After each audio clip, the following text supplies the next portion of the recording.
আমরা দেখে তো পুরো অবাক হয়ে গেছি। আর ডিউটি থেকে আমরা জাস্ট কিছুক্ষণ আগে আসলাম, এসে দেখছি যে একজন ডেড বডি পড়ে আছে রাস্তার সাইডে বেরিয়ালের ভিতরে।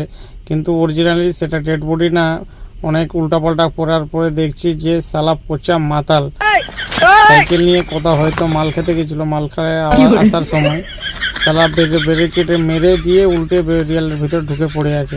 সবাই মিলে তখন আবার সাইড টাইড করলাম। আর আমরা দেখছি এখানে যে রাস্তার পাশে যেরকম পড়ে আছে, হয়তো কোনো গাড়ি পাশ দিয়ে গেলে পায়ের উপর দিয়ে নিয়ে চলে যেত, চেপে যেত বা মরে যেত। কিন্তু যাক নসিব ভালো যে আমরা সেই সময়টায় আসলাম, এসে উদ্ধার করলাম। উদ্ধার করে কিছুক্ষণ পর তাকে উঠার ব্যবস্থা করছি। কিন্তু এতটাই যে জ্ঞান হারা হয়ে গেছে যে উঠতেছে না। শেষের বেলা একজন বাইক নিয়ে আসলো, তাকেও আমরা দেখালাম, 4-5 জন ছিলাম সেখানে।